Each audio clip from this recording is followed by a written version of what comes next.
কাদের জিলানী ওনার মুরিদের সাথে বরযাত্রীতে গেলেন। যাইতে যাইতে নতুন বধূর বাড়ির মধ্যে গেলেন। সুবহানাল্লাহ বলবেন না? নতুন বধূর বাড়ির মধ্যে যাওয়ার পরে মুরিদ বলতেছেন, বাজান আমার একটা ইচ্ছা, আমার একটা আকাঙ্ক্ষা, আপনি দয়ালে যদি আমার বিবাহটা পড়ায় দিতেন আমার অন্তরটা ঠান্ডা হয়ে যাইতো। সুবহানাল্লাহ বলেন না? এমন আশা আকাঙ্ক্ষা থাকে না?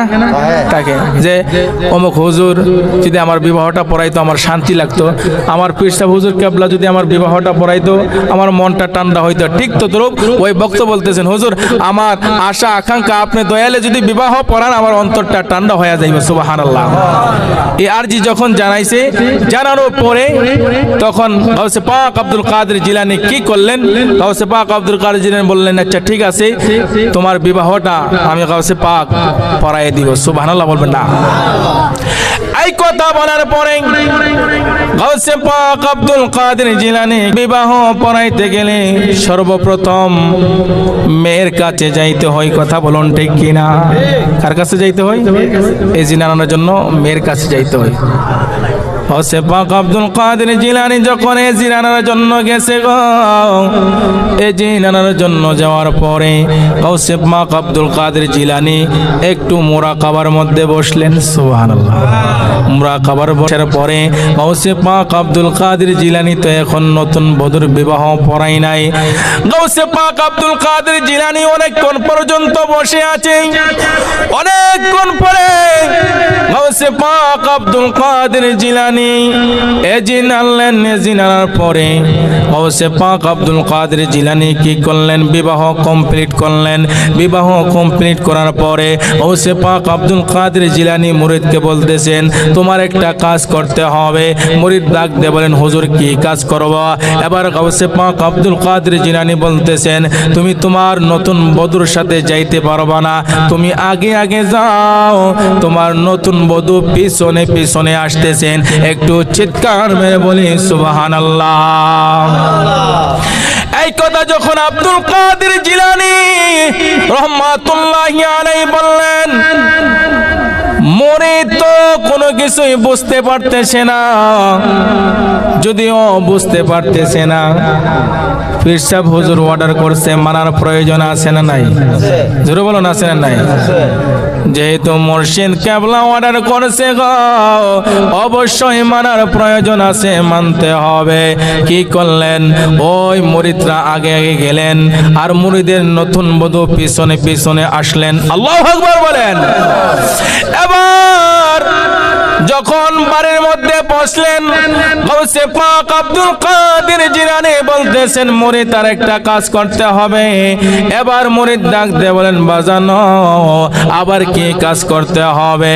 এবার গাউসে পাক আব্দুল কাদের জিলানী বলতেছেন, তুমি তোমার নতুন বধূর বাসর ঘরের মধ্যে আগে যাইতে পারবা না, আগে আমি আব্দুল কাদের জিলানী ঢুকবো। সুবহানাল্লাহ বলেন না? আল্লাহু আকবার।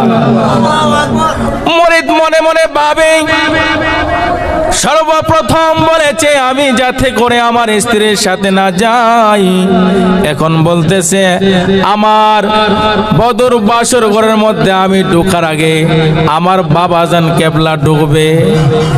খটকা লাগছে কি লাগে নাই? জোরে বলুন, লাগছে না কেন লাগে নাই? মুরিদ বলতেছেন, আগেরটা যেমনি তেমনি মানলাম, এখন তো আর কিটা মানা যাইতেছে না। আমি আমার নতুন বধূর বাসর ঘরের মধ্যে ঢুকবো না, আমার আগে আমার পীর সাহেব হুজুর ঢুকবে। বেজাল লাগছে, যদিও বেজাল লাগছে মুখ ফুইটা বলতে পারে না। আল্লাহু আকবার বলবেন না? আমি আপনাদের কাছ থেকে জানতে চাই, গাউসে পাক আব্দুল কাদের জিলানী বলছে যে আমি আগে বাসর ঘরের মধ্যে ঢুকবো, এটার মধ্যে হাকিকত আছে না নাই? জোরে বলুন, আছে না নাই? হাকিকতটা কি আপনারা জানতে চান কি চান না? জোরে বলুন, চান কি চান না? আওয়াজে বোঝা যায় চান না। ঘুমাই গেছেন গা? বক্সের অবস্থা তো তেমন ভালো না। আপনারা যেন এতক্ষণ পর্যন্ত বসে আছেন আলহামদুলিল্লাহ, কারণ গলা কিন্তু টানতেছে। যেইভাবে বয়ান করার মনস্থ করছি ওইভাবে কিন্তু করতে পারতেছি না। কথা বলুন ঠিকই না? বাবা একটু গভীর মনোযোগ দেন। এবার মুরিদ মুরিদের মাথা তো গরম হয়ে গেছে। যদিও মাথা গরম হয়ে গেছে, মুরিদ তো সরাসরি কোনো কিছু বলতেও পারতেছে না, বললে যদি কোনো বিয়াদবি হয়ে যায়। এবার মুরিদ চুপ করে দাঁড়ায় আছে। গাউসে পাক আব্দুল কাদের জিলানী কি করলেন? নতুন বধূর বাসর ঘরের মধ্যে গিয়ে ঢুকে গেলেন। সুবহানাল্লাহ।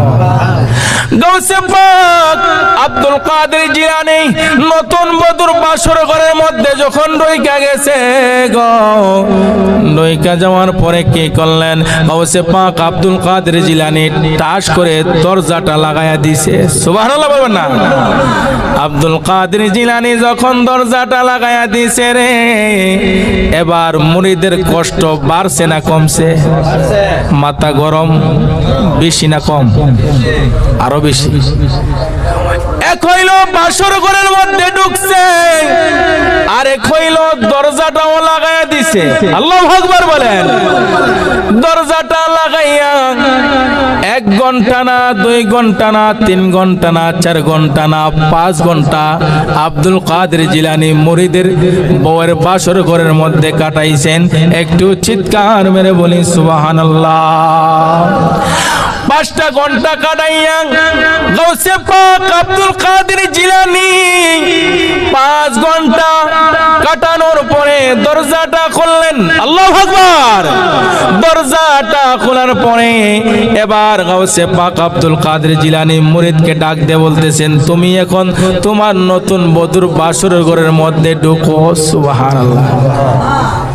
আচ্ছা বলেন, একটা মানুষ যদি নতুন বধূর বাসর ঘরের মধ্যে 5টা ঘন্টা কাটা, দরজাটাও বন্ধ থাকে, স্বামীর মনের মধ্যে বেজাল ঢুকবে কি ঢুকবে না? বেজাল ঢুকছে। আর মনে মনে বলতেছে 5টা ঘন্টা কাটায় আসছে, আসার পরে আমাকে বলতেছে আমি বাসর ঘরের মধ্যে ঢোকার জন্য। গাউসে পাকের কথা শুনে মুরিদ তো আর বাসর ঘরের মধ্যে ঢুকে না। আল্লাহু আকবার। মাথা গরম হয়ে গেছে রে।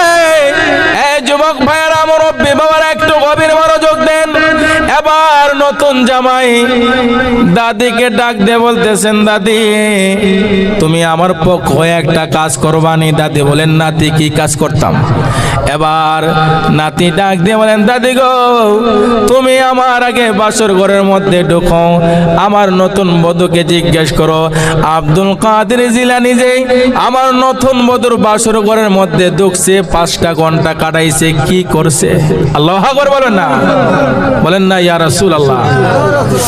দাদি ডাক দিয়ে বলেন, অসুবিধা নাই, আমি তোমার নতুন বধূর কাছে আমি যাইতেছি। দাদি এই কথা বলার পরে কি করলেন?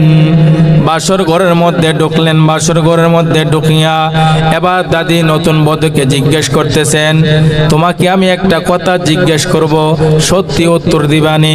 নতুন বলতেছেন, দাদি অবশ্যই সত্যি উত্তর দিব। সুবহানাল্লাহ। দাদি ডাক দিবেন, ও নতুন বউ, গাউসে পাক আব্দুল কাদের জিলানী তোমার বাসর ঘরের মধ্যে ঢুকেছে, দরজাটাও বন্ধ ছিল। 1 ঘন্টা না, 2 ঘন্টা না, 3 ঘন্টা না, 4 ঘন্টা না, 5টা ঘন্টা কাটাইয়া দরজাটা খুললো। আসলে আব্দুল কাদের জিলানী কি করছে একটু বলবানি? আল্লাহু আকবার। কথার নমুনা বেশি বালানা। নমুনা যখন বালানা, নতুন বউ ডাক দিয়ে বলেন, দাদি